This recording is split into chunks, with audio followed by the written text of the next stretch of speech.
Todo recién nacido realiza una adaptación a la vida extrauterina que tiene que ver con cambios respiratorios y circulatorios. También se hace cargo de su termorregulación y de su metabolismo, porque en su etapa previa, segundos antes de nacer, todo eso lo hacía en simbiosis con su madre. A partir del nacimiento, de la ligadura del cordón, el niño hace todos estos cambios en horas o en un día. El recién nacido de bajo riesgo es aquel que tiene la capacidad de enfrentar el trabajo de parto y adaptarse a la vida extrauterina, algo que parece muy sencillo, que se hace naturalmente, pero que en un porcentaje de los casos se complica. El problema es que ese porcentaje de los casos le puede tocar a cualquiera, digamos, no siempre se puede predecir el parto que se va a complicar. En este periodo, el protagonista es el niño y todo aquel que lo rodea, madre, acompañante, equipo de atención, trata de ayudarlo para que nazca y se adapte. No solamente es crucial en la vida de una persona este momento, porque en un porcentaje ínfimo se puede complicar y le puede tocar a esa persona, sino que esos cambios, esos problemas, le pueden ocasionar secuelas que le duran toda su vida. La adaptación entonces a la vida extrauterina, dijimos que es cardiorrespiratoria. ¿Quién no respira tranquilo? Ustedes lo pueden ver si han visto partos, o lo pueden ver en la ficción, incluso en dibujitos animados, en Los 101 Dálmatas, cuando llora el niño, todo el mundo respira tranquilo, que como que el llanto es indicio de que el niño nació con vida. Esos cambios, ya vamos a ver, son rápidos pero muy complejos. Y tienen que ver en la normalidad con el desarrollo de órganos y sistemas, por un lado. También tienen que ver con la edad gestacional de ese niño, con la etapa de desarrollo. Va a ser normal ese recién nacido cuando tenga una etapa de desarrollo de 37 a 41 semanas. Y también con las reservas metabólicas que tenga ese niño, porque está afrontando un trabajo muy importante que es el trabajo de parto. Entonces, el niño que lo va a afrontar de la mejor manera es aquel cuyo peso de nacimiento, acostúmbrense a mirar las siglas, edad gestacional EG, peso de nacimiento PN, RNT es recién nacido de término, por ejemplo.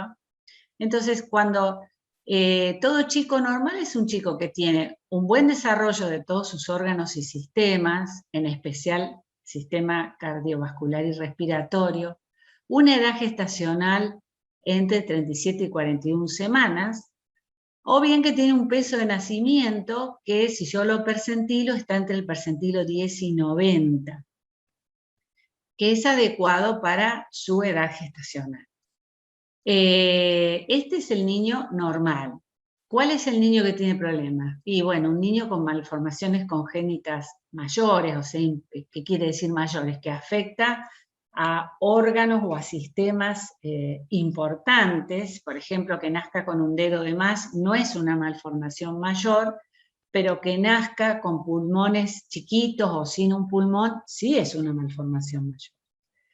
También un recién nacido prematuro, o sea que tiene menos de 37 semanas de edad gestacional, o bien un retardo de crecimiento intrauterino, que en ginecología o en tocoginecología lo van a ver con esta abreviatura RCU, retardo de crecimiento intrauterino, o un niño con una asfixia perinatal. Estos niños son los que pueden llegar a tener problemas cuando nacen. Algunos se van a predecir, por ahí un prematuro, yo puedo saber que ese parto, ese embarazo tiene menos de 37 semanas.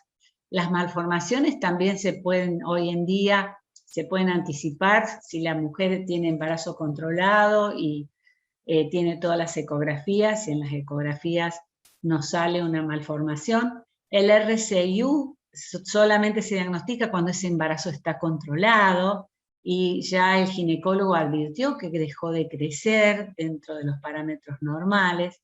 Y la asfixia perinatal es un evento que por ahí puede darse sin antecedentes previos. El embarazo permite detectar a tiempo todas estas anomalías para elegir el centro adecuado para que nazca el niño según las necesidades que tenga, y de esa manera disminuir la morbimortalidad asociada.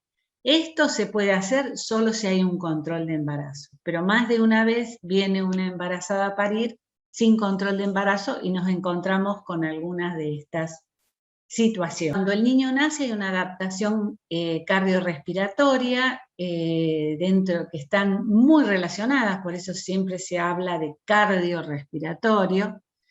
Pero bueno, a los efectos de poder desarrollarla las vamos a separar.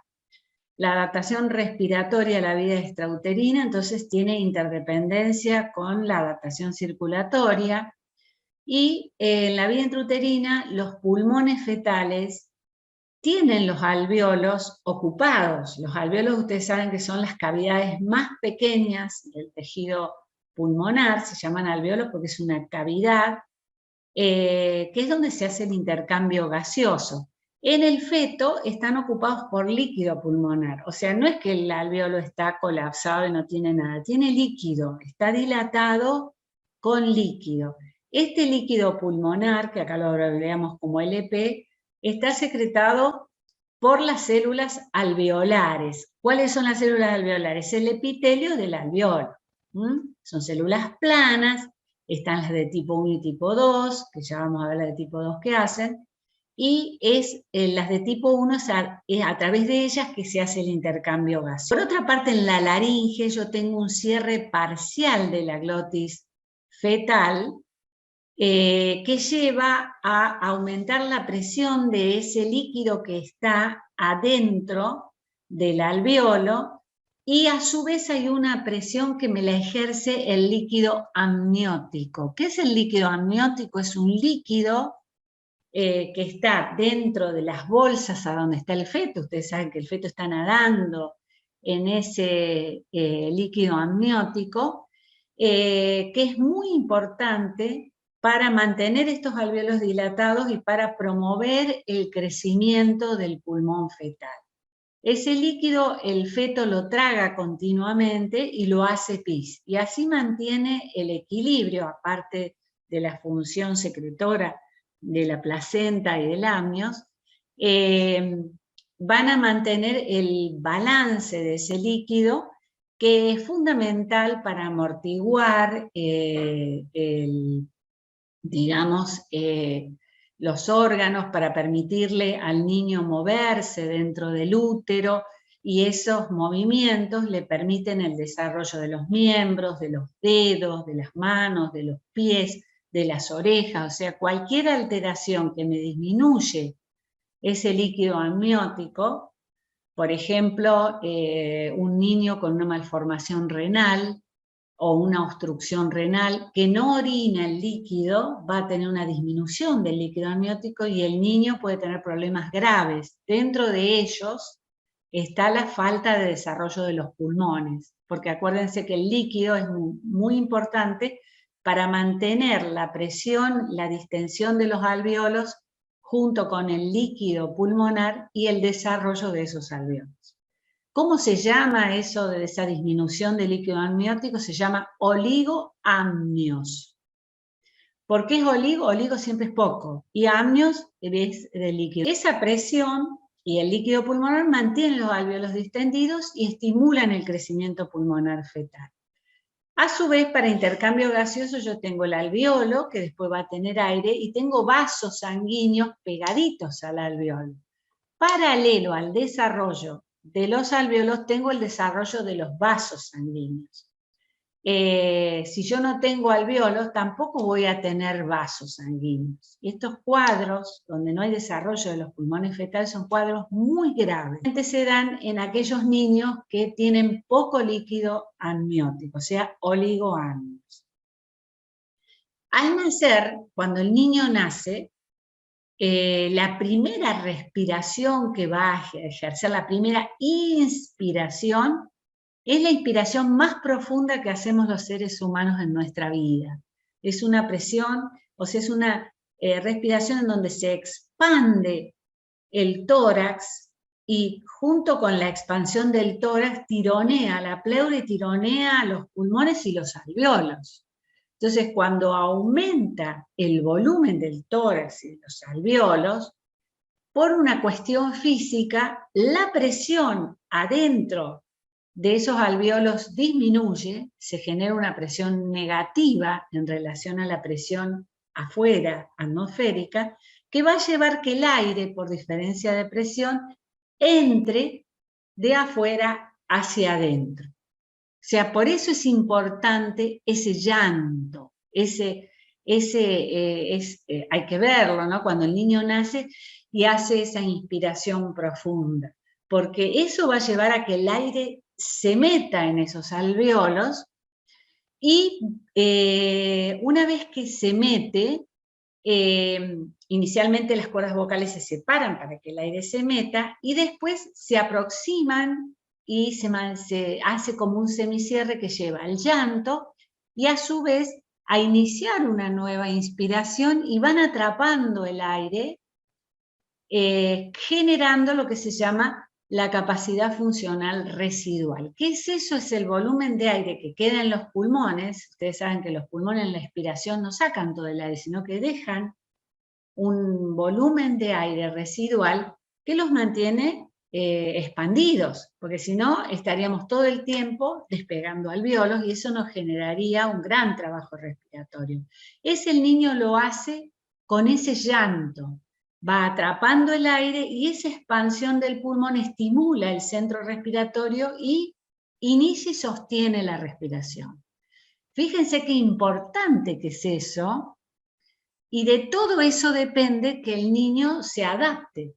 Si un niño por alguna razón, por ejemplo, un niño que nace por cesárea y nace deprimido, no va a hacer esta respiración y nos va a quedar el líquido y va a generar un cuadro respiratorio con una gravedad que dependerá de la intervención inicial. Cuando un niño nace en apnea, o sea, sin respirar, es una urgencia. Y tenemos que actuar en los primeros 30 segundos. Por eso tenemos que estar coordinados el equipo que recibe el neonatólogo con el enfermero que recibe ese niño. Porque tenemos que detectar esos 30 segundos. O sea, cuando nace en apnea hay que actuar inmediatamente. ¿Y cuál es la acción más importante? La ventilación. No es el masaje cardíaco, es la ventilación. O sea, lo que no hizo el niño, lo tengo que hacer yo. O lo tenemos que hacer nosotros, digamos. Entonces, tanto la expansión pulmonar como cuando se expande, cuando entra el aire, el niño llora, es un niño normal, el oxígeno aumenta en sangre, porque el feto tiene una PO2 más baja, está, como decimos, en anaerobiosis. Cuando nace y entra el aire ambiente con el 21% de oxígeno, inmediatamente la presión de oxígeno aumenta y entonces eso lleva a una dilatación de los vasos sanguíneos pulmonares, que en ese momento estaban contraídos porque no había intercambio gaseoso en el pulmón fetal, y se comienza a establecer el intercambio gaseoso y reemplaza el intercambio que se realiza por la placenta. Imagínense ustedes que cuando se produce el parto, la placenta se está desprendiendo. Entonces, una vez que nace el niño, el intercambio se deja de hacer a través de la placenta. Inmediatamente se tiene que empezar a hacer a nivel alvéolo capilar. Para ello es necesario que se dilate el alvéolo, que entre el aire, se reabsorba el líquido que tenía y se dilaten los vasos sanguíneos. Todo eso se hace en segundos. Acá en dibujito lo que dije recién, primero tengo líquido pulmonar, esta es la primera respiración, entonces ahí se expande el tórax, se expanden los alveolos, cae la presión en el interior de los alveolos y el aire entra. Cuando yo digo presión negativa, quiere decir que es presión por debajo de la atmosférica, que es la que yo tengo a la entrada de la vía aérea de ese neonato. Entonces el aire va entrando y esto ya en la segunda respiración, fíjense cómo se va desplazando el líquido y va llenándose de aire, pero queda un poquito de líquido ahí que se reabsorberá después. Ahora, todo esto que está alrededor son vasos sanguíneos, que inicialmente en la etapa prenatal están contraídos porque ahí no hay intercambio gaseoso. Ahora, cuando el niño nace y entra el aire, se dilatan los vasos, se llena de aire y comienza el intercambio gaseoso. Este proceso se completa en horas o días. Un recién nacido, cuando nace, por ahí ustedes no lo ven rosado de entrada, lo ven cianótico. Demora hasta 10 minutos en lograr una saturación de oxígeno del 90%. Y el líquido pulmonar se reabsorbe en varias horas. Si ustedes ocultan un recién nacido, le van a ocultar estertores como líquido, o si le tocan el tórax. Ese líquido es el líquido pulmonar que va reabsorbiéndose lentamente en horas, se reabsorbe mucho más rápido si hubo trabajo de parto que si nació un niño por cesárea. Y otra cosa que sucede a nivel cardiovascular, que lo vamos a ver después, es el cierre del ductus arterioso o conducto arterioso, que es este que está acá. Ustedes fíjense, acá tenemos el corazón, los pulmones, tenemos la arteria pulmonar y la aorta. Este conducto que está acá está normalmente abierto, y más vale que esté abierto en la etapa fetal, y se cierra las primeras 24 a 48 horas cuando nace el niño en forma funcional y al mes de manera anatómica. Desaparece esta comunicación. Ahora, el niño con problemas puede persistir esta comunicación y va a tener serios inconvenientes porque va a tener un pasaje de sangre desde la aorta a la arteria pulmonar y va a tener cianosis.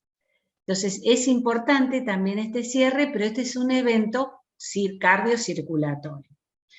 La vasodilatación pulmonar no se realiza inmediatamente, sino que también es un proceso y a veces puede llevar de 2 a 3 meses. Por eso siempre se dice que el lactante menor de 3 meses se comporta casi como un neonatal. Un 10% de los recién nacidos requieren algún tipo de asistencia para hacer este proceso de iniciar y sostener la respiración al nacer. Por lo tanto, a diferencia de otras etapas de la vida, la ventilación con presión positiva intermitente manual, esta es la sigla, es el paso más importante y eficaz de la reanimación cardiopulmonar neonatal. Vayan grabando estas siglas, porque por ahí lo van a ver con siglas, si no son muchas palabras. ¿Qué son las etapas de este proceso? Empiezan ya la etapa fetal. El aclaramiento, o sea, la eliminación del líquido pulmonar fetal, la secreción de surfactantes, fíjense que acá aparece el surfactante, y el comienzo de la respiración, el establecimiento y sostén de la capacidad funcional residual, ese volumen de aire que me queda en los pulmones, la transición de la circulación fetal a la neonatal, o sea, a nivel de circulación es completamente diferente la circulación del feto a la circulación del adulto y de la etapa neonatal. Tenemos vasodilatación con la caída de la resistencia vascular pulmonar y aumento del flujo sanguíneo pulmonar, y todo tiene un soporte endocrino, o sea, hay hormonas jugando un papel acá, dentro de las cuales los corticoides y las catecolaminas son las más importantes. ¿Cuáles son los eventos? Los eventos, ya les digo, comienzan ya en las etapas finales del embarazo. Quien estuvo embarazada, últimas etapas del embarazo, la mujer comienza a tener una frecuencia cardíaca un poquito más alta, no duerme, como a la expectativa de que ya va a nacer, comienza a tener contracciones no dolorosas, que son las contracciones normales, uterinas, y comienza a existir una disminución de la producción de líquido amniótico. O sea, se empieza a preparar todo para el nacimiento, aumenta el filtrado, la reabsorción de ese líquido amniótico, y a nivel del epitelio del pulmón, de las células alveolares del pulmón fetal, comienza a deprimirse la actividad de la bomba de cloro, que es la que secreta el líquido pulmonar del que habíamos hablado. O sea que ya el feto se va preparando para nacer con una disminución del líquido amniótico y del líquido pulmonar fetal. La etapa no se completa cuando no hay trabajo de parto, o sea, cuando hay una finalización artificial del embarazo, como son en las cesáreas programadas. En ese caso yo no voy a tener todo esto porque se establece el nacimiento por fuera de la naturaleza. Para que ustedes tengan una idea, el recién nacido de término es un recién nacido entre 37 y 41 semanas. Si yo programo una cesárea a las 37 semanas, por ahí todo esto no se produjo. Entonces el niño va a tener un aumento de ese líquido pulmonar que después cuando nace le va a producir un grado de dificultad para respirar y por ahí va a motivar una internación en la terapia neonatal. Entonces, este mecanismo natural no se produce cuando no se producen todas las etapas del trabajo de parto, que lleva su tiempo, que no se produce de hoy para mañana. Y comienza con toda esta preparación. Otro motivo de problema es el parto prematuro, obviamente, porque esto se produce en las últimas semanas del embarazo. Otro mecanismo también que se activa es el aumento de secreción de glucocorticoides por el feto. El feto comienza a secretar más corticoides y con eso comienza la secreción de surfactante. El surfactante, si ustedes recuerdan de anatomofisiología, es una sustancia tipo un detergente que disminuye la presión, la tensión superficial que tiende a colapsar el alvéolo cuando se queda sin aire. Cuando no hay surfactante, el alvéolo que se queda sin aire se pegotea, se colapsa. ¿Y a quién le pasa eso? Generalmente al recién nacido prematuro. No tiene surfactante. Y por eso se le colapsan los alvéolos y tiene que hacer mucho trabajo respiratorio para distenderlo y produce una enfermedad que se llama enfermedad de membrana hialina. El hijo de madre diabética puede comportarse como un prematuro, por más que sea de término, y tener una disminución de surfactante porque tiene un estado de hiperinsulinemia que contrarresta la acción de los glucocorticoides. Entonces, nosotros los neonatólogos le llamamos el gigante pie de barro, porque son niños grandes que hacen enfermedad de membrana hialina por ese motivo. En los casos que estaba nombrando recién, cuando hay una inducción al parto, o sea, el proceso que pasa en el bebé es como si tuviera un trabajo de parto natural, o se asemeja más a la cesárea. ¿De qué tipo de inducción sea? Si está bien indicada, por ahí muchas veces se induce cuando hay una bolsa rota, por ejemplo, precozmente, o una membrana más que una bolsa. Cuando es el parto, se forma la bolsa que se rompe, pero a veces el amnio se rompe antes. Eso se llama rotura prematura de membranas. Y si es un embarazo de término, se lo espera unas horas, porque generalmente después se desencadena solo el trabajo de parto, y si no se lo induce. Si está dentro de las semanas, muchas veces la inducción te contribuye a todo este proceso. Pero igual un parto inducido es un parto de riesgo también. Porque, bueno, juegan todas estas variables. Primero, si el niño está en condiciones de nacer, ¿por qué no se desencadenó solo ese trabajo de parto? Entonces, cuando hay una intervención siempre es un parto de riesgo. Muchas veces terminan en cesárea porque los niños tienen alguna manifestación de sufrimiento fetal y a veces son niños prematuros, que, bueno, que se induce porque ya seguir en el útero es un riesgo para el bebé. Entonces, la inducción es algo que es complejo, que hay que monitorizar muy bien. También cómo se administran la medicación para inducirlo, que antiguamente se la hacía de manera no muy bien controlada, hoy se hace con bomba, entonces se hace mucho más controlada. Es un parto que tiene su problema, pero muchas veces el niño nace muy bien si está bien conducido. Parto que lo ayuda al niño a eliminar, porque el útero, el feto se va preparando y el útero, pero a su vez el trabajo de parto le ayuda a eliminar un porcentaje de este líquido pulmonar por toda su dinámica. Eso operaría en un trabajo de parto inducido, ¿no? Que se da en todas estas etapas, en el trabajo de parto, el periodo expulsivo, la primera respiración del recién nacido y el establecimiento y sostén de la capacidad funcional residual. En el trabajo de parto, que lo vemos acá, el niño nace, esta es la presentación en este momento. Antiguamente se hacía el parto vaginal en la presentación podálica, actualmente no.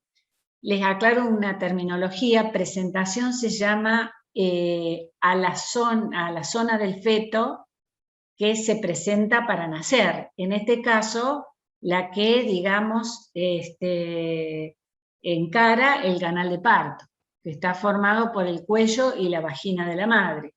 La presentación habitual es la cefálica, y especialmente esta presentación en donde yo tengo el vértex del bebé, el occipucio, hacia arriba, o sea, hacia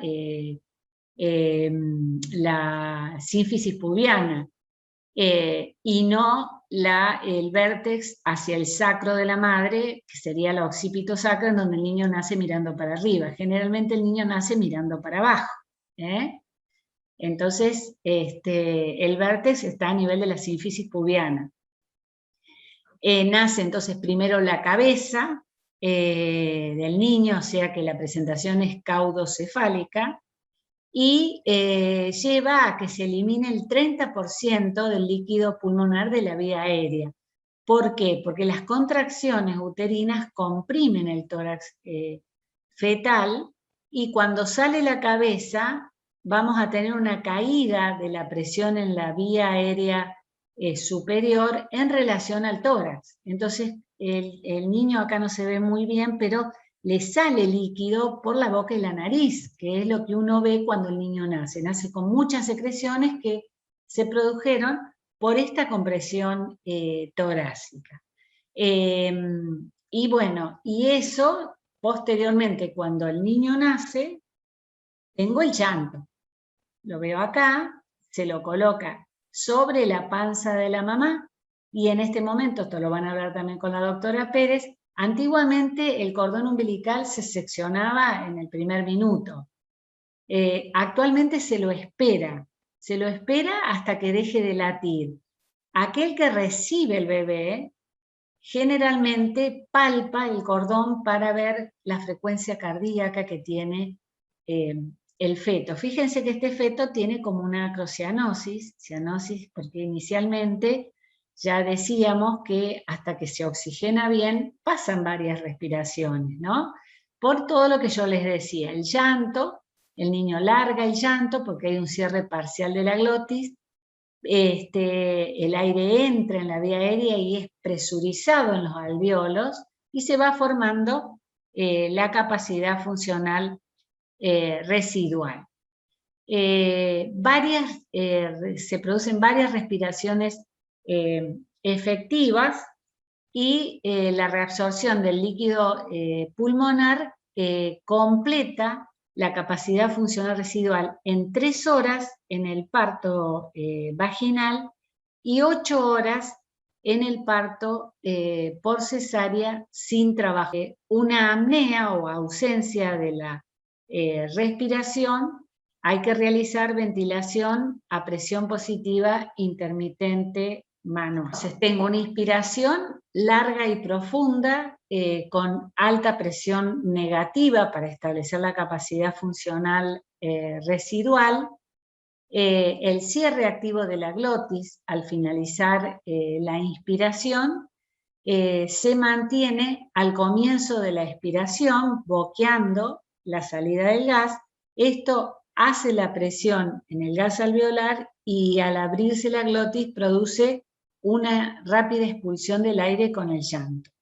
Dado que la apertura glótica es parcial y los recién nacidos detienen el llanto para iniciar una nueva inspiración, parte del gas presurizado al inicio permanece en los alvéolos y la capacidad funcional residual se completa con la suma de los ciclos respiratorios. Esto es como para que veamos cómo se ve la glotis. Si ustedes ven primero que al tercer mes del embarazo ya el feto tiene una coordinación precisa de la apertura laringea para poder respirar. El feto realiza como boqueos intraútero.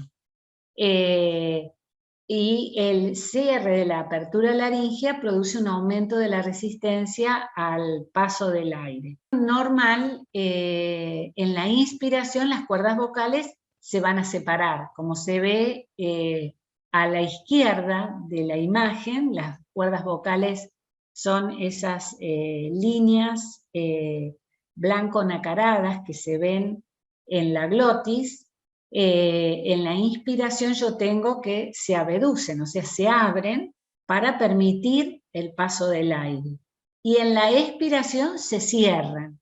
En el embrión, en el feto, o el recién nacido cuando nace, y en el feto están semicerradas como se ve a la derecha, o sea que deja un pequeño espacio, pero ese semicierre es el que sostiene la presión para sostener la capacidad funcional residual. Los que se producen para disminuir el líquido pulmonar.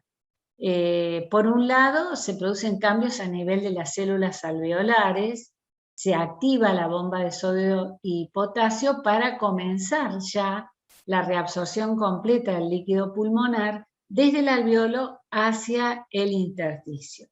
Por otro lado, tengo la apertura parcial de la glotis o bloqueo al final de la expiración para aumentar la presión del gas que se ha inspirado. Secreción del surfactante, que es el que me produce una estabilidad alveolar, o sea, impide que el alveolo se colapse en la expiración cuando se queda con menos aire. Y esto lleva a que se quede un poquito de aire retenido que después se va a intercambiar en las sucesivas respiraciones. Ustedes tengan en cuenta que esto se establece cuando el niño nace. Entonces, por eso es tan importante esta respiración inicial, que si no la inicia el niño, la tenemos que hacer nosotros, porque si no ese chico nunca va a hacer intercambio gaseoso. Y por otra parte, la dilatación de los vasos pulmonares, que está en correlación con todo el episodio, porque por un lado, cuando se expande el tórax, se tironean no solo los alvéolos, sino también los vasos. Entonces se dilatan los vasos, sino también por la oxigenación que químicamente va a producir la vasodilatación de los vasos pulmonares. ¿Cuáles son los signos de dificultad respiratoria? Los signos de dificultad respiratoria que se producen cuando no se producen estos fenómenos. El chico solo va a tratar de sostener el aire y evitar que se le salga mediante un quejido. Un quejido expiratorio que es más preocupante cuando se escucha sin estetoscopio. Ustedes pasan al lado del neonato y lo escuchan.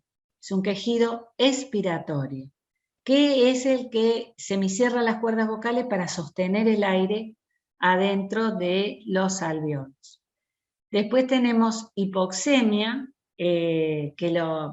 todo niño que es de riesgo, que no hizo un llanto, no estaba vigoroso cuando nace, se le coloca el oxímetro de pulso, va a tener hipoxemia. Y esto se produce porque tiene edema pulmonar, porque el líquido quedó adentro de esos pulmones. Taquipnea, o sea, aumento del número de ciclos respiratorios por minuto, para que ya vayamos viendo signos vitales en el neonato.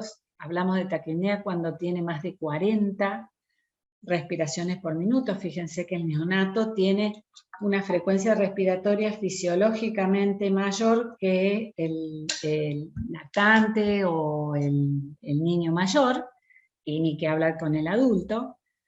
Y tiraje intercostal por contracción de músculos respiratorios accesorios, que me aumenta el trabajo respiratorio y tengo un riesgo de agotamiento. Ese tiraje también puede ser supraesternal, supraclavicular, subcostal, y es signo de un aumento de los músculos accesorios para poder expandir esos pulmones. Generalmente los neonatos hacen problemas respiratorios de tipo restrictivos, o sea que hay poco aire en los alveolos, no obstructivos como el asmático, por ejemplo, sino es por disminución de las capacidades pulmonares más que por aumento, como se produce en las enfermedades obstructivas. Entonces, en el parto, ¿qué vamos a tener? De nuevo, esto es como para ir sintetizando, el bebé respira el llanto, y de esa manera comienza a emplear los pulmones en lugar de la placenta para el intercambio gaseoso. Por otra parte, se pinza y se acciona el cordón umbilical, y se separa la placenta del bebé. Siempre se lo hace cuando deja de latir, porque eso lleva a que toda la sangre que estaba en la placenta pase al feto y tenga mayor volemia, y mejora la adaptación. Se ha visto que mejora la adaptación cardiorrespiratoria y también mejora las reservas de hierro en los niños y disminuye la incidencia de anemia ferropénica en pediatría. Absorbe el líquido en los pulmones, como ya hemos dicho, entonces el aire reemplaza el líquido en los alveolos, se establece la capacidad funcional residual, se produce el intercambio gaseoso, y esa capacidad funcional residual me inicia y sostiene la respiración, la expansión pulmonar y el aire en los alveolos con aumento de oxígeno en sangre produce una vasodilatación pulmonar con aumento del flujo sanguíneo pulmonar y el ductus arterioso se cierra gradualmente. Acá tenemos la circulación. Fíjense, la circulación fetal y la circulación del adulto. La circulación del adulto es en serie, las cavidades izquierdas, que están pintadas de rojo, en donde el ventrículo izquierdo sostiene el volumen de sangre oxigenada y lo distribuye por todo el organismo para que llegue a los terrenos capilares y se haga el intercambio entre la célula y la sangre. Y por el otro tengo la circulación derecha, en donde la sangre retorna al corazón una vez que ya perdió el oxígeno a nivel capilar, y llega a la aurícula derecha y ventrículo derecho para llegar a la arteria pulmonar y oxigenarse en los pulmones. No tenemos comunicación entre en un circuito y el otro, o sea que las dos bombas funcionan por separado.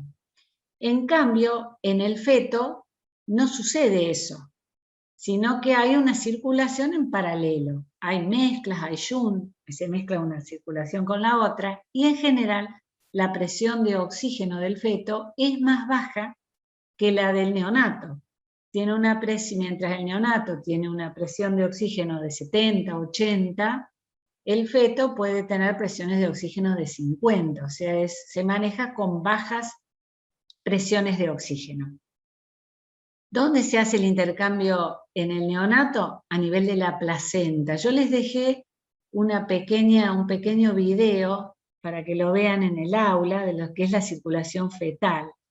No sé si tuvieron acceso a ese video, pero aparte de la explicación Sí, lo vi, profe. que yo les haga, si ustedes ven ese video van a entenderlo porque lo van a ver, porque es bastante complicado si no de entender.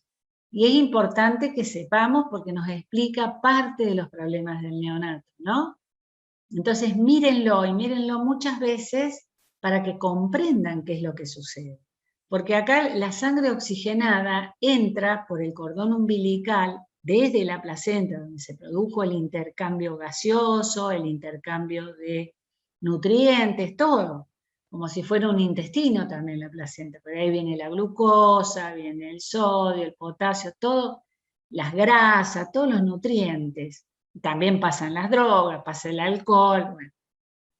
¿Por dónde entra el feto eso? Por la vena umbilical. O sea, si ustedes miran la placenta acá en el gráfico del lado izquierdo, ven la placenta y ven el cordón umbilical y la sangre venosa es rosa, o sea que está más oxigenada. La vena umbilical es una vena, entonces ¿dónde va a terminar? En otra vena, no va a terminar en una arteria. Termina en la vena cava inferior. Y se comunica con la vena porta a través del seno venoso que lo ven ahí en el hígado.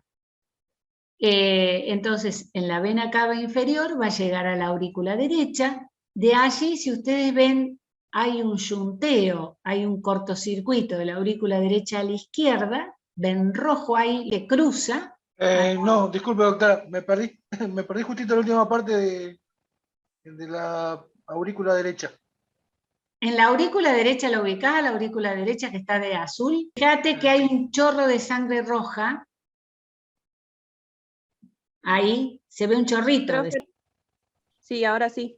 Ahora sí. Sí, ahora sí se ve, profe. Bueno, entonces viene por acá por la placenta. Vena umbilical, acuérdense que es una sola vena y dos arterias. Esos son los vasos del ombligo.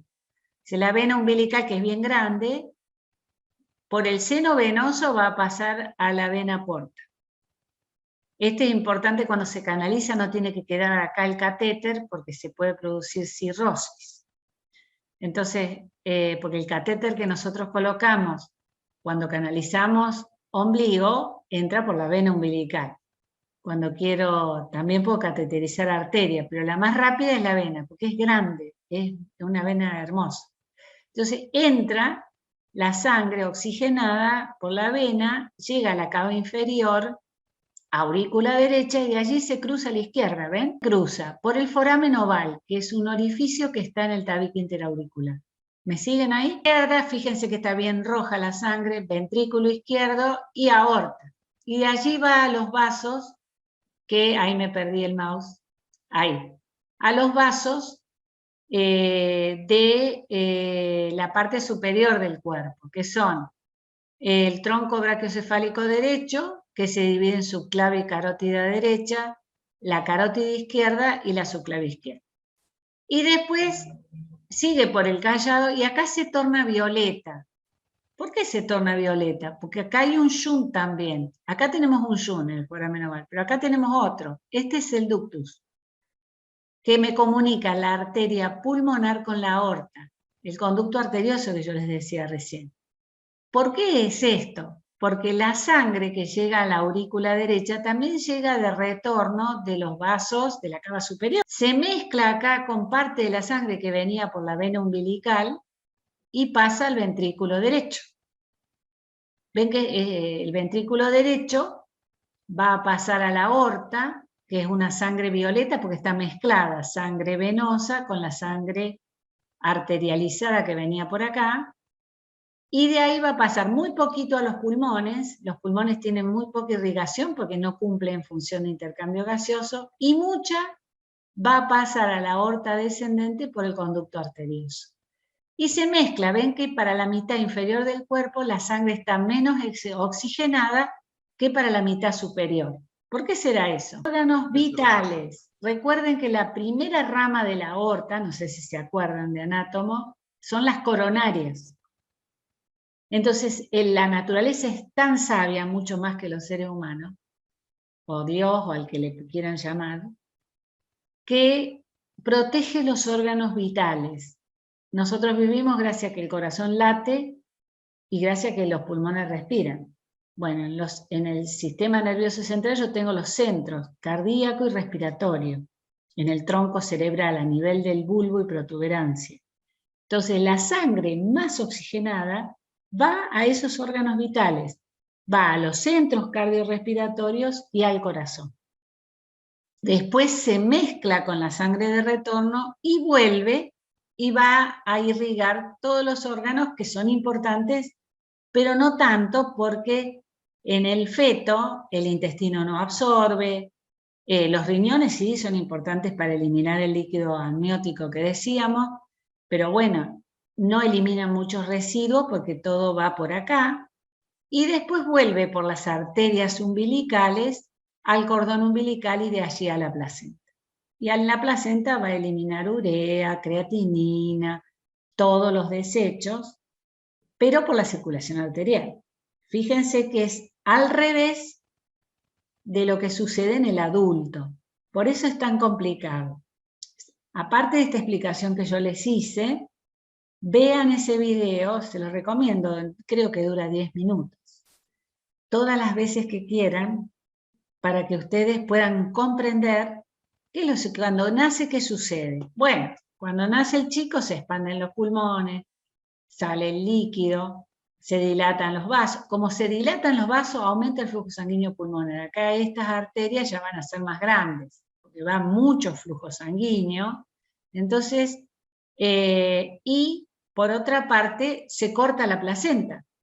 Al cortarse la placenta, pues se liga el cordón, yo no tengo la cantidad de vasos que tenía esta placenta y entonces aumenta la resistencia periférica en este circuito, que en el feto era de baja presión, ahora se transforma en un circuito de alta presión, porque aumenta la resistencia periférica y se va a producir una caída de la presión en el circuito pulmonar por aumento del flujo de sangre y se va a cortar ese shunt. Va a dejar de shuntear, porque acá cae la presión, ya no tengo suficiente presión y el mecanismo inverso no se produce porque hay una membranita ahí que me lo impide. Entonces comienza a oxigenarse la sangre y aumenta el retorno en las cavidades izquierdas y por ende aumenta la circulación por la aorta. El ducto se cierra. ¿Por qué? Porque al tener baja presión y aumentar la presión de oxígeno, este vaso se contrae. Aumentan prostaglandinas y todo, y se contrae.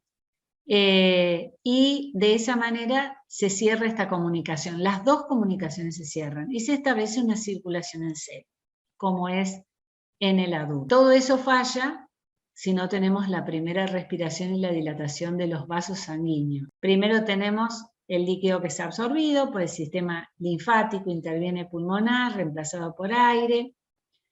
Las arterias umbilicales se contraen y luego las arterias y las venas umbilicales se cierran cuando se aplican las pinzas.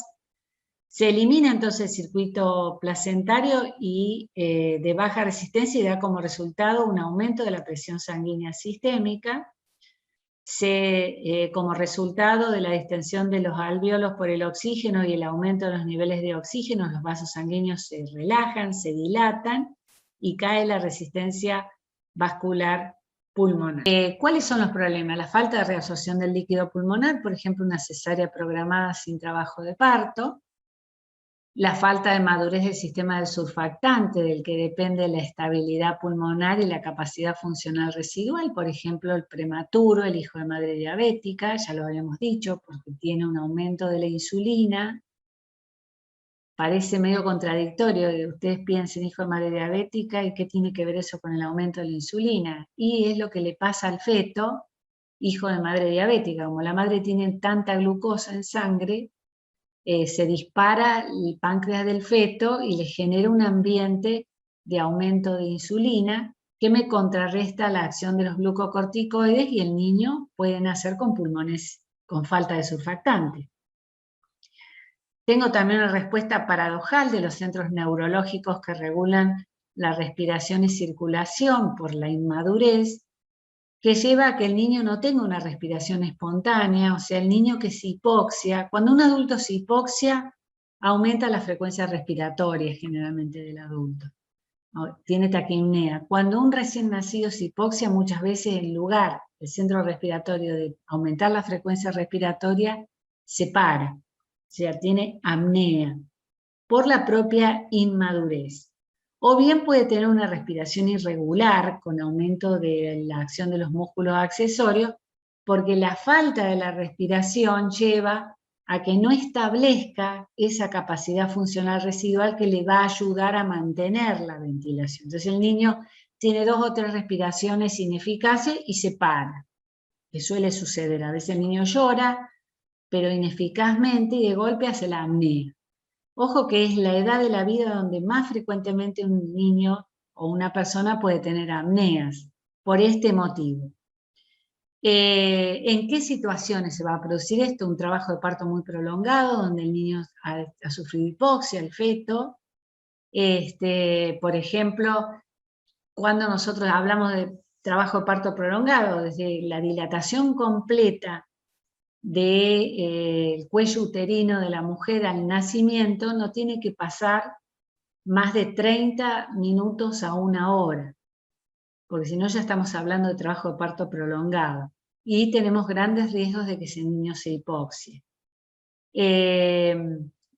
Y tengo una asfixia, ¿no es cierto? El ambiente térmico inadecuado, injuria por frío, también me puede producir una apnea. Por eso somos tan fanáticos de la temperatura. También puede pasar que el niño tenga una restricción del crecimiento intrauterino, escasa reserva metabólica, un chico que fue expuesto a hipoxias persistentes, con desarrollos anómalos de la vasculatura pulmonar, riesgo de hipertensión pulmonar y dificultad respiratoria. Es el niño de bajo peso para la edad gestacional, que son generalmente los niños de madres hipertensas, previas o asociadas al embarazo. La hipertensión asociada al embarazo se llama preeclampsia. Insuficiencias placentarias, trombofilia, embarazo gemelar monocorial, que es el que tiene una sola placenta. Diagnósticos diferenciales. Doctora, disculpe. Prolongado lleva a que ese niño esté expuesto a muchas contracciones y no nace. Recordemos, el trabajo de parto prolongado expone al niño a hipoxias. Otra situación puede ser desprendimiento prematuro de membranas, también puede generar, o sea, el desprendimiento prematuro de placenta, que quería decir, es un accidente que produce un estado de hipoxia, porque la placenta ya deja de realizar intercambio gaseoso. Son todas cuestiones que se dan en el parto, que son verdaderas urgencias. Otra situación también puede ser cuando se comprime el cordón umbilical, que sale primero el cordón y después la cabeza, y se comprime el cordón umbilical y allí no tengo intercambio útero-placentario y el niño puede tener un estado de hipoxia. Ese niño hipóxico, cuando nace, es muy probable que me haga una apnea, que no salga con estimulación y aspiración y al que yo tenga que reanimar. O sea, lo que quiere decir acá es que estos niños expuestos a situaciones en donde se afectó el intercambio útero-placentario en algún momento, es muy probable que me nazcan en apnea o paro respiratorio, o situaciones en que nazca con un boqueo, como un gasping, que ustedes lo van a ver que hace como inspiraciones profundas, como suspiros y que se queda. Eso es como si fuera una apnea.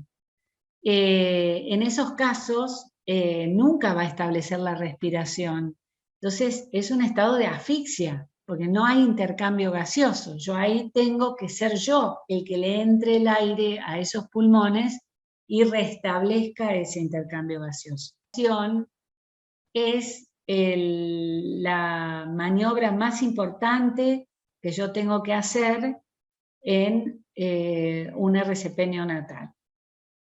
¿De qué situaciones tengo que diferenciar estas apneas de una infección, de una sepsis precoz, que puede darse cuando la mamá tenía una infección en el momento del parto, que no ha sido tratada? Son muy frecuentes las infecciones urinarias, la infección del líquido amniótico o corioamnionitis, porque se infecta el líquido y las membranas, colonización del tracto genitourinario con estreptococo grupo B, que es una bacteria gram positiva en forma de cadena, que es muy frecuentemente coloniza la vagina de la mamá y que por eso se pesquisa en los embarazos. Se hace por medio de hisopado vaginal y anal y se pesquisa en la última parte del embarazo.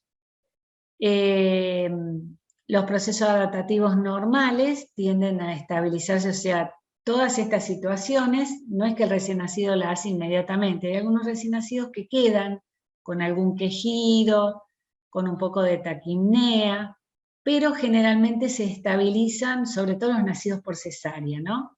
Se estabilizan las primeras 12 horas de vida, mientras que cuando el niño tiene una infección se agravan a las 12 horas de vida. Y otras situaciones que pueden afectar al niño a producir una mala adaptación son las cardiopatías congénitas graves, que se llaman ductus dependiente. ¿Por qué? Porque cuando se cierra el ductus, vieron que dijimos que el ductus se cierra entre las 24 y 48 horas, ahí se va a manifestar la cardiopatía congénita por lo general. Si por ahí ustedes pensaran que un niño con una cardiopatía congénita severa nace y hace un paro cardíaco o respiratorio. Por lo general no, nacen bastante bien, son niños de término, adecuados, pero claudican 24 horas después. ¿Cuándo? Cuando se cierra el ductus. ¿Por qué? Porque la cardiopatía no dio síntomas mientras se mantuvo la circulación fetal y el ductus abierto. Cuando se cierra el ductus empiezan mal perfundidos, con dificultad respiratoria o se ponen cianóticos. Por eso es que el recién nacido no se da de alta antes, lo ideal, antes de las 48 horas de vida, porque así detectamos este tipo de patología que se manifiestan o se agravan después. En cambio, todo lo relacionado con el parto se manifiesta inmediatamente o en las primeras horas. Como conclusión, es diferente la reanimación del adulto o del niño mayor a la de un recién nacido.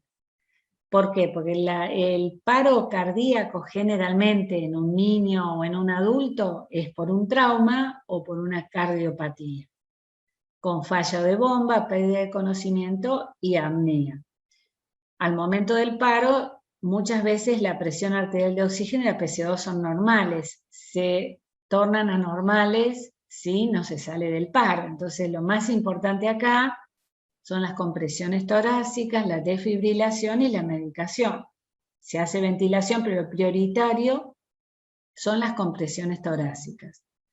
En el recién nacido, generalmente la apnea se produce por insuficiencia respiratoria, por alteración en el intercambio gaseoso, que puede ser prenatal, por disfunción placentaria o postnatal.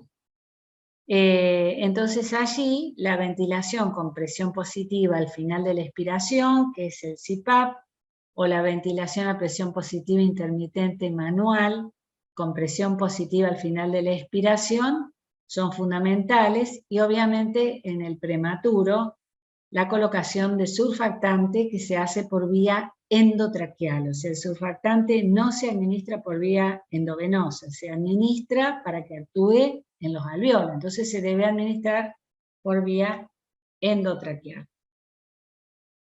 El sufrimiento fetal agudo, ¿qué es eso? Es una disminución del intercambio placentario que me lleva a la producción de hipoxia, era un poco la pregunta de Cristian, hipercamia y acidosis fetal. Generalmente el feto con el monitoreo, se hace un monitoreo fetal, cuando el embarazo pasa las 38 semanas, generalmente los ginecólogos piden un monitoreo, que es una especie de,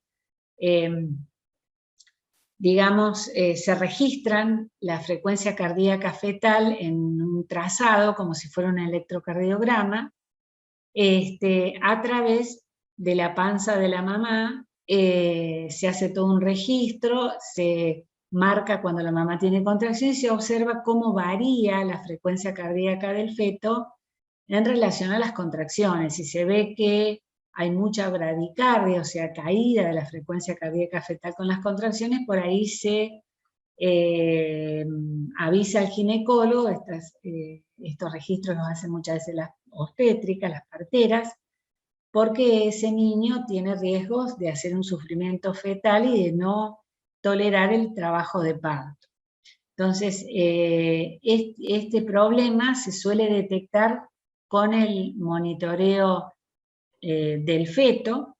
El feto, cuando falta el oxígeno, generalmente comienza a hacer boqueos, esas inspiraciones profundas, apneas y bradicardias con caída de la presión dentro del útero.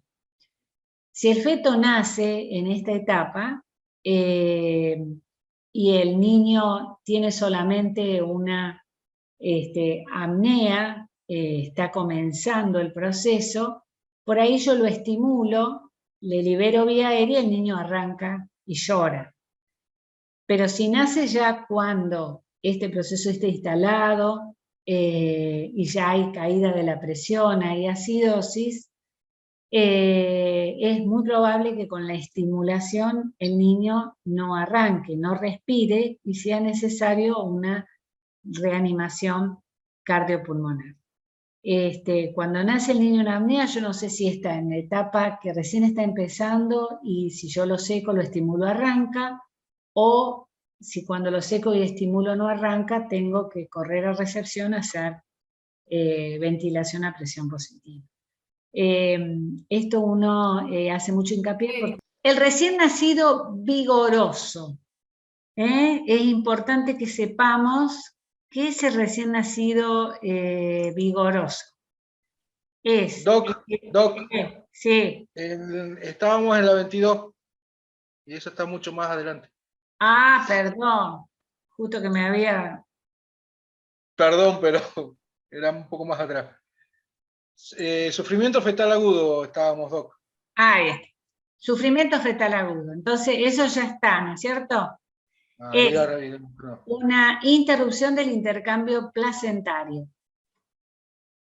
Las causas, más o menos les dije, hay muchas causas, pero por ahí se da cuando hay desprendimientos de placenta, cuando hay muchas contracciones uterinas juntas y se afecta el intercambio gaseoso, un trabajo de parto prolongado, cuando se comprime el cordón umbilical, y se expresa con cambios en la frecuencia cardíaca fetal. Para que tengan una idea, la frecuencia cardíaca fetal aproximada es de 120 a 160 latidos por minuto, y siempre que estamos en trabajo de parto se está monitoreando. Inicialmente se hace un registro y si no se monitorea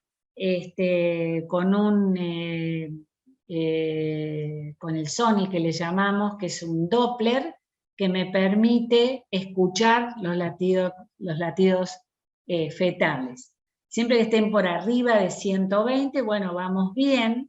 El problema es cuando empiezan a caer y caen por debajo de 100, eso es indicación en este momento de cesárea por el riesgo de vida del feto. El feto tenemos todos estos riesgos que dijimos ya de hipoxia, ¿no es cierto? Cuando yo tengo un sufrimiento fetal agudo, una hipoxia, ¿qué le va a pasar a ese niño? Va a haber una disminución del oxígeno. Entonces el organismo, ¿qué hace en este caso? En este caso va a haber una redistribución del flujo sanguíneo.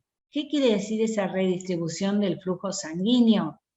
Que va a ir como si fuera un shock. La sangre va a dejar de ir a todo el organismo para optimizar y brindar el oxígeno solamente al corazón y al cerebro. Entonces, en el resto voy a tener una vasoconstricción y va a disminuir el flujo sanguíneo. Si la situación, eso es para preservar todo el oxígeno acá. Si la situación se prolonga, el niño que nace va a tener un problema en sus intestinos y un problema en sus riñones y va a estar muy pálido porque los vasos sanguíneos de la piel también están vasocontraídos. Si continúa el intercambio gaseoso inadecuado, ya entonces es insuficiente la sangre que llega al corazón y comienza a fallar, entonces comienza a caer cada vez más la frecuencia cardíaca y por ende el flujo de sangre disminuye. La falta de perfusión sanguínea y oxigenación tisular interviene entonces en la función celular y esto me podría producir necrosis, o sea, muerte celular, y es el gran problema de la asfixia. Oxemia, cuando se afecta, fíjense lo rojito acá, cuando se afecta a la sangre, solamente a la sangre que está circulando con menor cantidad de oxígeno. Hipoxia es ya cuando, fíjense que ha disminuido la cantidad de sangre y comienza ya a haber una falta de perfusión en los órganos periféricos, por ejemplo, a nivel de riñón, a nivel del intestino. Y ya cuando tengo asfixia es cuando se afectan los órganos centrales. Ve que acá está rosado y acá ya está perfundido, acá está rosado y acá está mal perfundido. O sea que ya cuando afecta a los órganos vitales ya estamos en una situación de asfixia, que ya es más grave. ¿Cómo se expresa cuando el niño nace todo esto? Cuando el niño nace bien, que todo se mantuvo, que no hubieron estas faltas de intercambio a nivel placentario, el niño va a nacer lo que se le llama vigoroso. Esto no lo confundan con el Apgar, porque se usan por ahí algunos signos del Apgar, pero no es el Apgar, porque el Apgar se toma al minuto, no cuando el niño nace. Yo el niño vigoroso lo establezco cuando nace. Es el niño que hace una transición normal y es el que llora, tiene un llanto sostenido y lo veo que va respirando, en la medida tiene 2 o 3 llantos y después veo que va respirando, tiene una postura en flexión de los 4 miembros, y si yo le palpo el cordón va a tener un latido mayor de 100 latidos por minuto. Ese es un recién nacido vigoroso que yo lo único que hago, lo envuelvo en compresas tibias para secarlo y a su vez lo estimulo, le saco la secreción que pueda tener de boca y de nariz y lo apoyo entre las tetas de la madre, donde va a hacer una muy buena termorregulación porque por la oxitocina los pechos maternos están bien calientes. Nace deprimido, que es lo que antiguamente se decía recién nacido asfíctico, ahora se le dice deprimido, es cuando ha tenido una transición anormal y un sufrimiento fetal agudo, que era de lo que estábamos hablando recién. ¿Cómo lo voy a ver? En apnea, o sea, con ausencia de respiración, o con esfuerzo respiratorio irregular, o sea, el boqueo que yo les decía. O bien va a tener una respiración rápida o taquipnea. También puede estar bradicárdico o taquicárdico, o sea, con más de 160 latidos por minuto, va a estar hipotónico, no va a tener la flexión de los 4 miembros. Y si yo lo estoy saturando, es medio difícil en el canal de parto saturar, va a tener una baja saturación de oxígeno y una presión arterial baja. Estos 2 signos yo no los puedo tomar en el periné materno, pero sí voy a tomar los 3 primeros. El esfuerzo respiratorio, la frecuencia cardíaca y el tono muscular. Fíjense que acá en ningún lado figura el color. Aclaro porque se lo confunden. Habitualmente confunden esto con Apgar y hablan de color. Lo que se evalúa cuando el niño recién nace, el segundo 1 del nacimiento, es el llanto, el tono muscular y la frecuencia cardíaca. Nada más. Y en base a eso yo digo, ¿está vigoroso o está deprimido? El vigoroso O tiene... sea, Doc, para resumir, el Apgar se hace después del primer minuto, 2 minutos de vida. Al minuto. Al minuto. Yo hago el Apgar, ya tuve que haber intervenido en algo. Porque si el niño nace en esta situación de deprimido, yo ahí clampeo el cordón inmediatamente y lo llevo a recepción. No espero. Esto es una urgencia. Tengo que actuar en los primeros 30 segundos. De eso depende la vida del niño. Ahora, si nace acá, bueno, ya el Apgar se lo puedo tomar ahí también, entre los pechos de la madre. Porque el Apgar yo lo tomo al minuto y al 5.º minuto. Frecuencia cardíaca, Sí. los 3 signos. Y acá yo se los amplío un poquito, pero si ustedes quieren, sería hasta acá la cosa. Porque, hasta acá, perdón. Porque estos 2 parámetros yo no los puedo medir en el periné. Sí, va a tener seguro ese chico una baja saturación de oxígeno, una presión arterial baja. Vamos a los diagnósticos de enfermería. Lo nuestro es, entonces, recién nacido vigoroso o deprimido. Ese es un diagnóstico médico. Si lo traducimos a diagnósticos de enfermería, yo acá les hice en la tablita los dominios NOC-NIC. Entonces, en dominio, algo muy importante es el deterioro del intercambio de gases, ¿no? Alteración del intercambio gaseoso.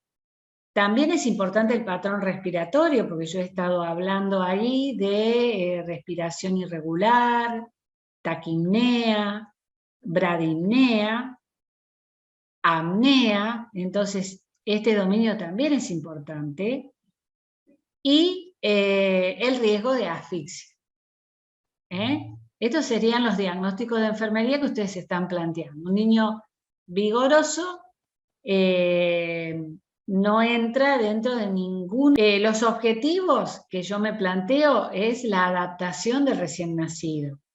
Yo les puse acá estado fetal porque nosotros cuando recibimos un niño tenemos, lo ideal es que sepamos qué pasó en el parto, porque si no, no sabemos lo que estamos recibiendo en recepción. Entonces siempre está el equipo conectado, generalmente va el médico, pero recepción está pegada a la zona donde se hace el parto, entonces enfermería siempre está informada, pero es importante saber qué pasó en el parto o en la cesárea, saber qué pasó con ese niño. Eso yo antes de ir a recibir siempre miro la libreta, hablo con la mamá, hablo con la obstétrica para ver cómo venía, si es de término, si es pretérmino, si hubo alguna infección, algún problema o es un embarazo no controlado, cómo estuvo la mamá, cómo se ingresó.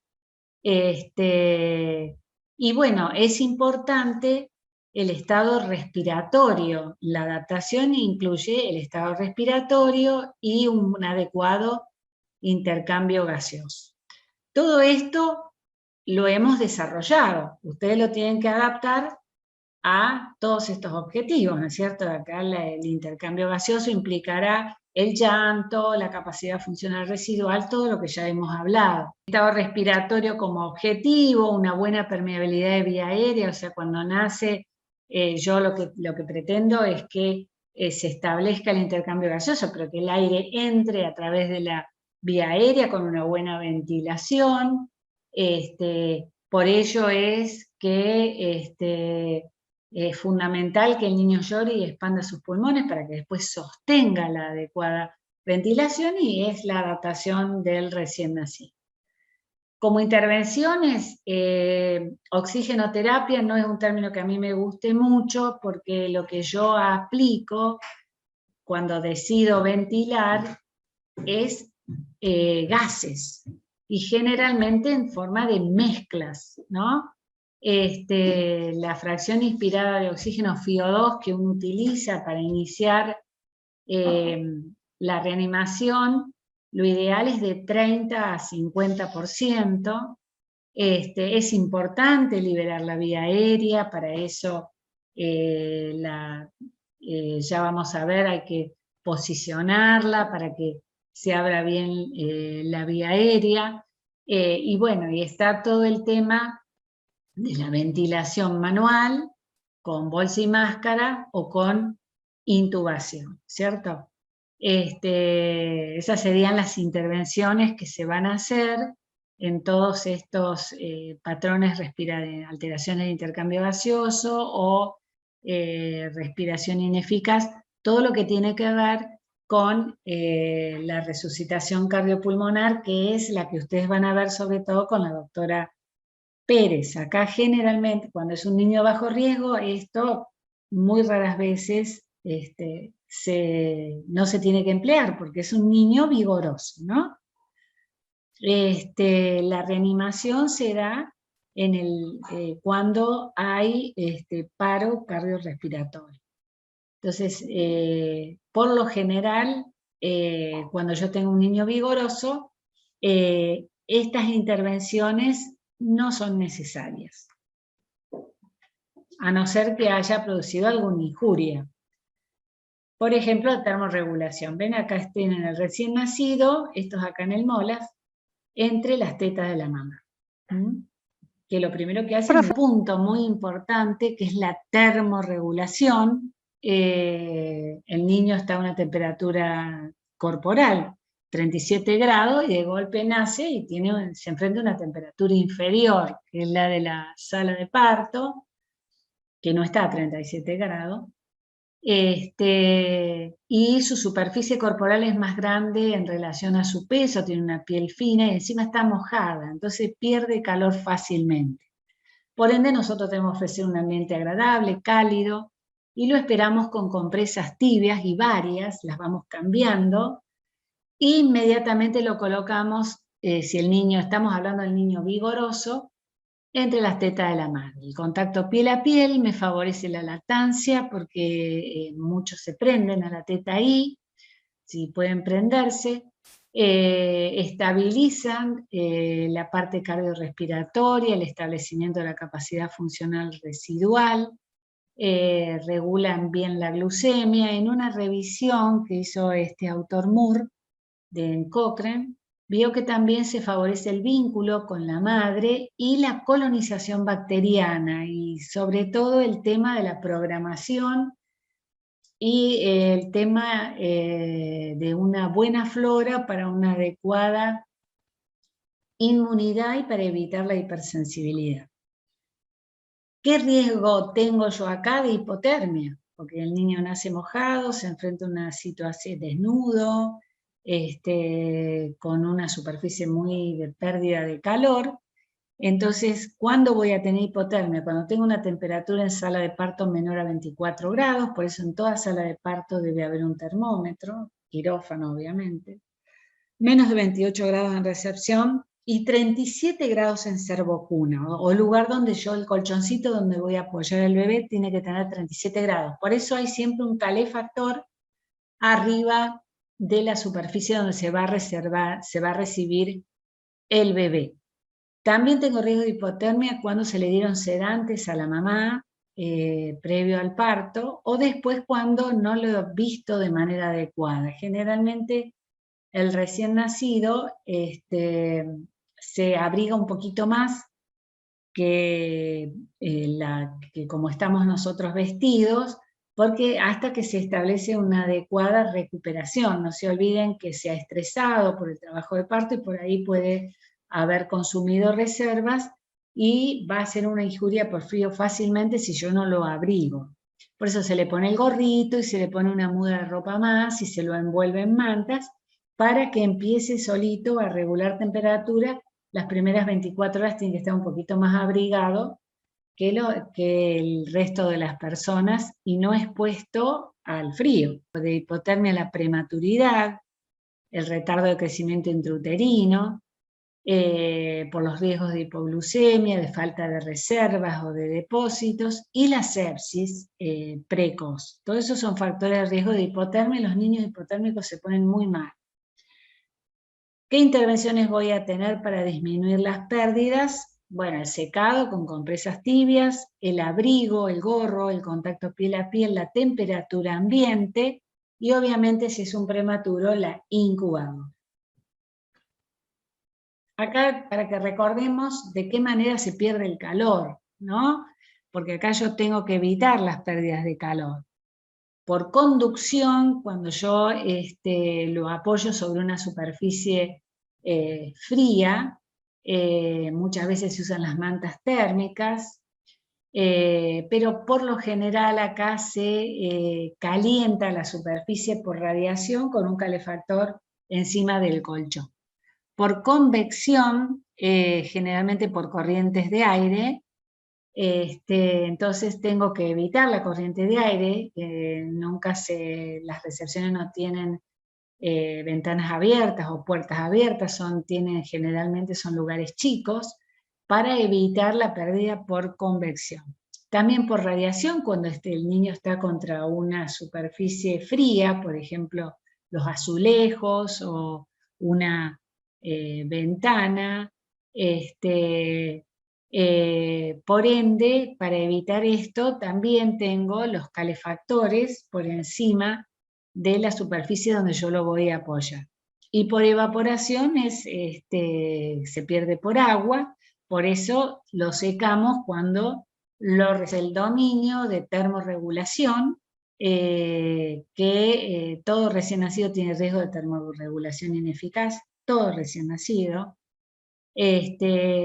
riesgo de hipotermia e hipotermia, pero sobre todo los que la hacen son por los factores que mencionamos recién, o sea que el objetivo es que el niño regule la temperatura y alcance la temperatura normal de toda persona, por eso es importante controlar la temperatura al niño y tener en cuenta no solo la hipotermia, sino la hipertermia. Y es importante vestir al recién nacido, a no ser que vaya a incubadora y a internación. La intervención es la regulación de la temperatura y el tratamiento de la hipotermia con todas las medidas que ya les dije. Al nacer, secarlo, colocarlo sobre una superficie de calor radiante para poder realizar todos los procedimientos. Antiguamente se bañaban los chicos, ahora ya no se bañan, a no ser que la mamá lo pida. Profe, Sí. ¿y los parámetros para medir la hipertermia serían los mismos, los normales? Sí, el rango de temperatura recién nacido es la misma de una persona adulta. Normal. Exactamente. Listo. Tengo que evitar una o la otra. Por lo general, lo que se produce en el nacimiento es la hipotermia, no la hipertermia, ¿no? Porque no está bien la temperatura en la sala de partos, porque no se llevaba suficiente cantidad de compresas, porque no estaba precalentado el colchoncito por irradiación de la fuente de calor radiante, porque hay corrientes de aire, porque hay aire prendido, acondicionado. Generalmente, o porque el niño se hipoxió, y también puede pasar. Otro punto que debe hacer el niño es asumir la función de metabolismo. Cuando se liga el cordón, desciende la glucemia porque se la aportaba la madre, entonces comienza a movilizar los depósitos que tiene en el hígado del glucógeno. El problema es que el prematuro no tuvo tiempo de acumular esas reservas de glucógeno porque no le alcanzó el tiempo del embarazo. Ustedes saben que la etapa de crecimiento del niño en peso es el último trimestre. Entonces, si nace allí, no va a tener suficientes reservas y tiene grandes riesgos de hacer hipoglucemias. Otro factor y muy importante que tenemos que tener en cuenta es el retardo de crecimiento intrauterino, el niño pequeño para la edad gestacional, el niño que pesa menos de 2,5 kilos, y yo les diría menos de 2,7 kilos, ¿no? También hay que tener cuidado porque por ahí no moviliza bien los depósitos y tiene riesgo de hacer hipoglucemias.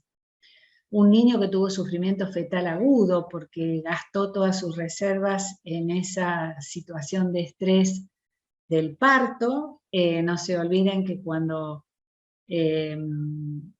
hay todo este tema de falta de oxígeno, comienza a utilizarse la glucosa para poder afrontar estas situaciones. La prematuridad, el hijo de madre diabética por inmadurez del sistema endocrino, errores congénitos del metabolismo, suelen manifestarse con hipoglucemias inicialmente, son enfermedades hereditarias. El caso de dificultad respiratoria, de cardiopatía grave o de sepsis por consumo aumentado de glucosa. ¿Qué intervenciones? Bueno, en todos estos pacientes prematuros, RCIU, sufrimiento fetal agudo, hipoxias, hijo de madre diabética, dificultad respiratoria, cardiopatía grave o sepsis, se hace monitoreo de glucemia. Por ahí si es un paciente que no se internó, se controla con tiritas reactivas, no se separa de la madre, y cuando hay hipoglucemia, el niño es un niño que nació bien, que está vital, se corrige con leche, no con solución glucosada por boca. La corrección con solución glucosada se hace por vía endovenosa y en sala de internación. Esto lo aclaro porque antiguamente se daba suero glucosado a los niños cuando nacían. Eso llevó a varias hipoglucemias de rebote, por eso no se usa más. Se usa, o se daba té o se daba agua, se usa leche, en especial de la propia mamá, y si no, leche de fórmula. Los diagnósticos de enfermería, de lactancia materna ineficaz, que existe,